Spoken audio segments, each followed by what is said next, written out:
Good afternoon. I'm Bryan Freake. I'm Unite's Pensions Officer, and this afternoon I'm going to be talking to you about the NHS pension scheme.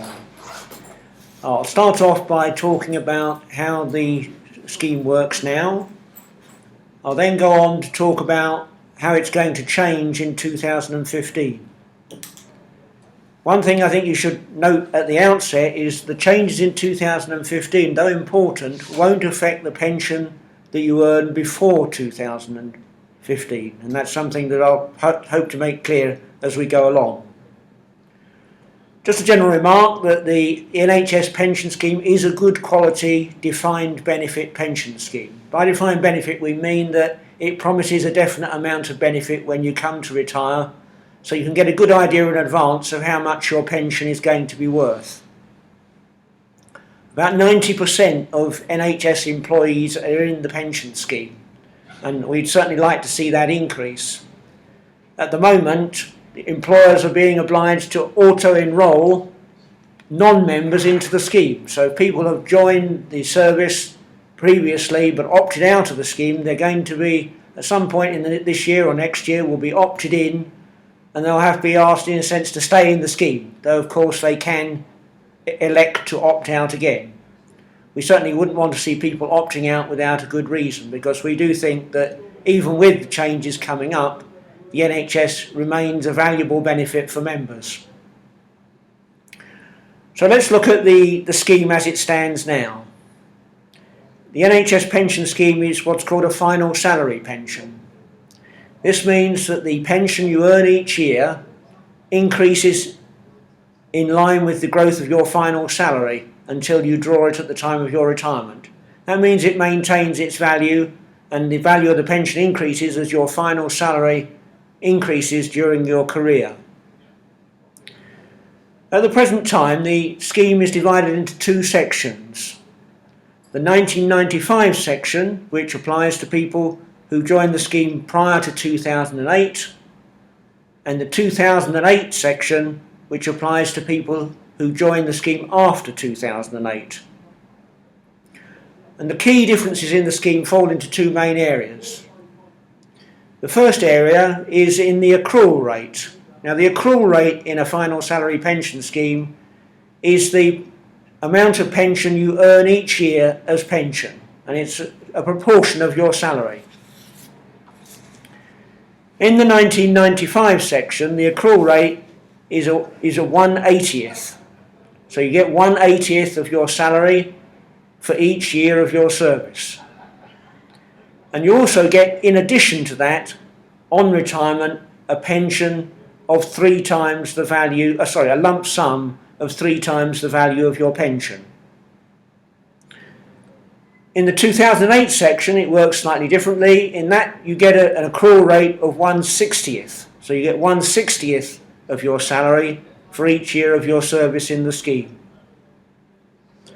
Which of the two is more valuable? Well, in principle, the accrual rate is higher in the 2008 section, just a bit more.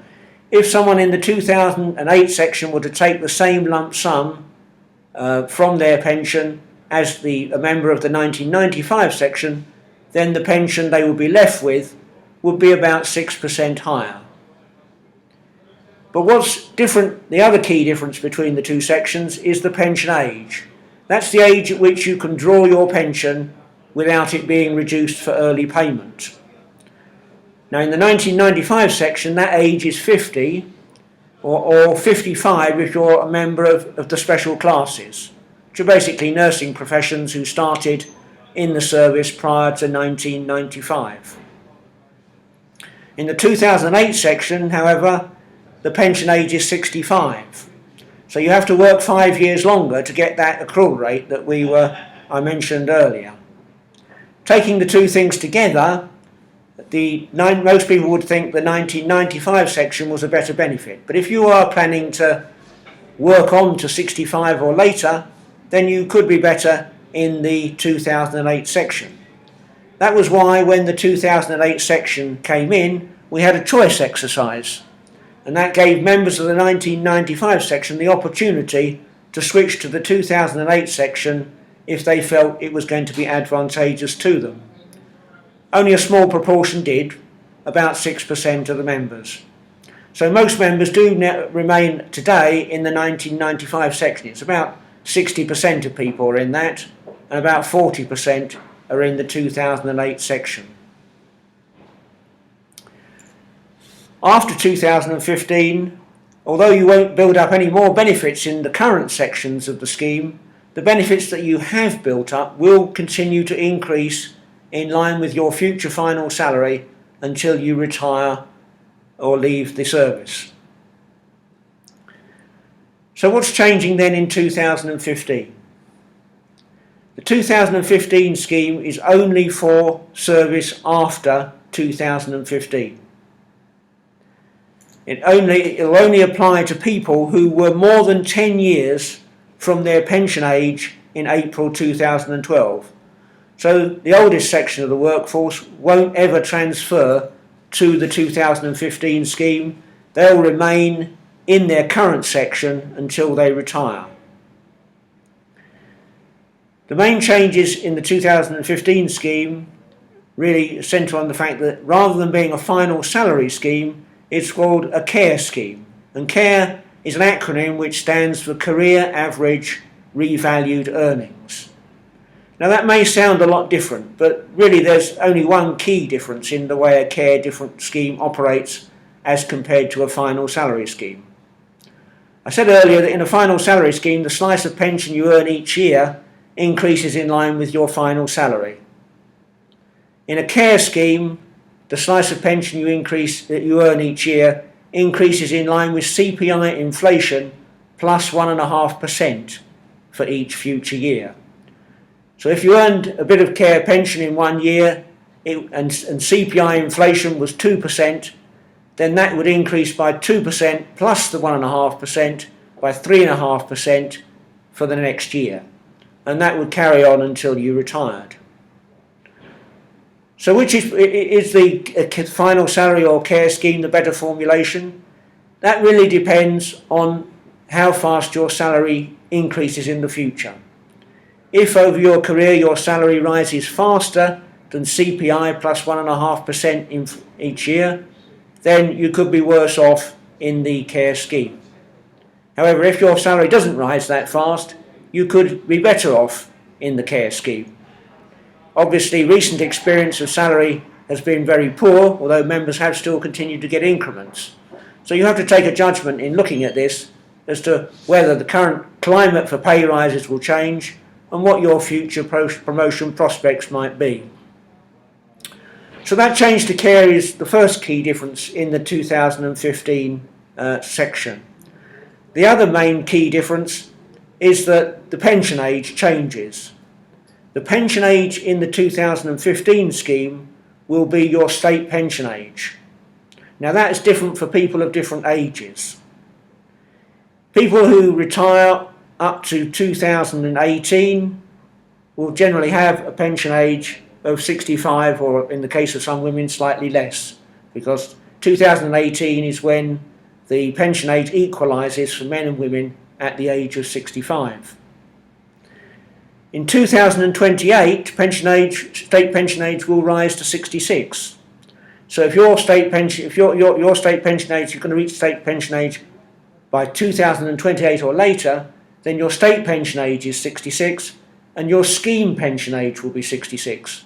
And what that means is if you retire before the age of 66 and draw your 2015 section pension, it'll be reduced for early payment. And early payment reductions in the scheme are about 5% for each year early. So if you are a member who's transferring to the 2015 scheme, when you do come to retire, your pension will be calculated in two parts. There'll be your pre-2015 benefits, which will still be final salary and will be paid at your current pension age without a reduction. And there'll be the 2015 benefits, which will be on a CARE basis and which will be payable at your state pension age and reduced earlier before then. In most circumstances you'll still draw them at the same time, but they'll be calculated in that different way. There are two other aspects of the pension scheme that I wanted to bring out and mention this afternoon. The first one is pension increases. How does your pension increase when it comes into payment, and how would it increase if you left the service? The answer is today that the pension increases are now in line with CPI inflation. It used to be RPI inflation. RPI inflation is the traditional measure of inflation and is slightly higher than CPI. Perhaps something of the order of 1% on average each year is the difference between them. So CPI were 2%, RPI might be 3%. So this is an aspect of benefits that has got worse under the policy of the government a couple of years ago. But that's the basis of pension increases in the scheme. The other aspect I wanted to mention was contributions. Obviously, members have to pay contributions to be a member of the scheme and to receive the benefits. Contributions are on a salary-related scale. That means that the percentage of your salary you pay in contributions varies according to your salary level. In the current year, the percentages range from 5% to those on the very lowest levels of pay to about 13% for those on the top level of pay. And the average contribution from members is about 9% of salary. And that's pretty much what people in the middle range of incomes will be paying. Contribution has been increasing. It increased in each of the last 2 years, and it will increase a little bit more next year. And that's because when the government came in for public expenditure reasons, and because it said it wanted to get back some of the increased cost of pensions caused by people living longer, they said that they wanted the average contribution rate to rise by 3.2%. So the contributions have been rising in recent years, and there will be a small rise next year. Why do we tier contributions on the basis of people's salary level? Well, the original reason was mainly to do with the fact that the scheme was a final salary scheme. And the reason why in a final salary scheme people on higher salaries might be expected to pay more is that, of course, if the more your salary increases during your career, the better your pension will be. So even years of pension earned when you're on a low salary will all be based on salary when you get to your retirement. And that was the original justification for having contributions based on salary level. But now there's a wider range of factors that are taken into account in determining what the tiered contributions should be. Firstly, because of the increase in the average level of contributions, it was felt that there needed to be some protection to help the lower paid stay in the scheme. So affordability was a key factor in setting the contribution rates. We wanted to maximise the participation of people in the scheme to keep its health in to benefit members. Another factor that's taken into account is the fact that people on higher salaries get tax relief on their pension contributions at a higher rate. Everyone gets tax relief on their pension contribution if they're paying tax, but those who are earning above 40,000+ get tax relief at 40% rather than tax relief at 20%, which most members get. And that was felt to be a reason why they could be expected to pay more. There are some other reasons that may be taken into account in future, and these are the fact that people on high salaries and on high pensions tend to live longer. There's quite a lot of statistics which show that people who are better off in those respects have longer lives, and if their pension is being paid for a longer period, then it can seem reasonable that they may be asked to pay more for the contributions. The other thing is that people on higher salaries tend to be older, and the pensions are old. As you get older, the cost of your pension rises, and that's taken into account as well. Now, in terms of thinking about pension contributions, and if you're worrying about they're becoming expensive, I think don't forget that you are getting tax relief on those contributions. Don't forget that the employer is still paying a contribution of around 14% of your pay on top of what your contributions in order to pay for your pension. And think also that the pension you earn is expected to last until you die. And for people retiring from the NHS now, the general life expectancy is in the range of 25 to 30 years. So it's not surprising that an income that you're buying a pension income to last for 25 and 30 years, that might be quite expensive. So those are the main features of the scheme that I wanted to talk about to you this afternoon. In terms of getting information about the scheme, because I've obviously only talked about the main elements of benefits, you should really have a look at the website for the NHS scheme. And that's easy to find. You can just do a search on the internet for NHS pensions and you'll readily find the site.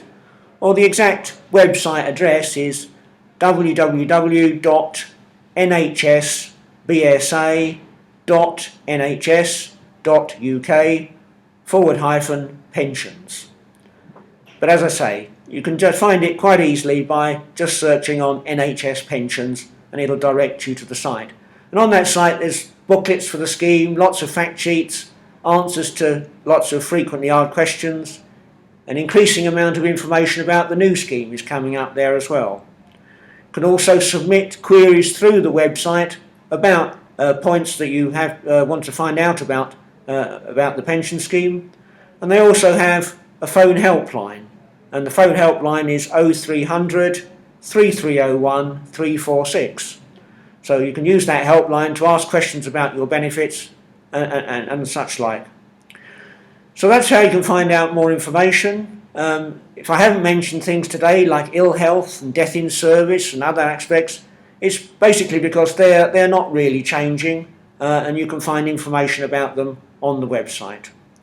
So I'm going to wind up now and be staying here for a while to respond to some of your questions. Thank you for listening.